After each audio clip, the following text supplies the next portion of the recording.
Thomas Soto.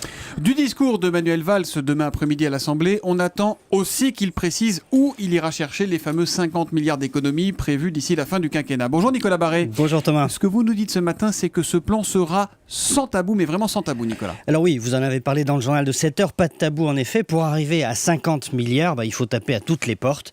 État, sécurité sociale, collectivité locale.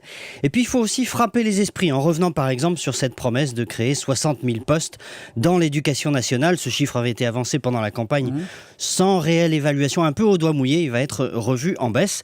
Et puis le plan contient aussi une mesure très intéressante de bonus-malus, vous savez, pour les collectivités locales, en fonction des efforts qu'elles feront ou qu'elles ne feront pas pour se regrouper. Donc oui, de bonnes idées et pas trop de tabous. Et ça veut donc dire qu'avec ce plan, Nicolas, on va vraiment entrer dans le dur. Alors c'est ce que va dire l'aile gauche de la majorité qui bout déjà comme une marmite.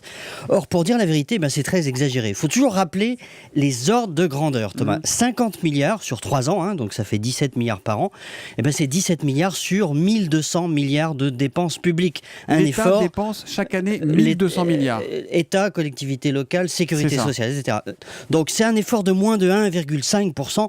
Franchement, ça n'est pas surhumain.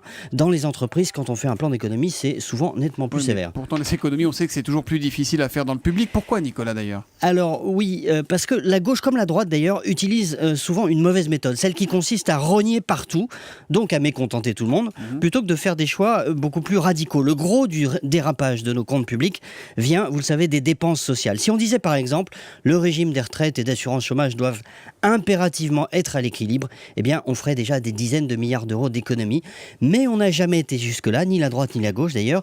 Donc on rogne, on gragne partout, on fait des petites économies dans les ministères, les voitures, etc.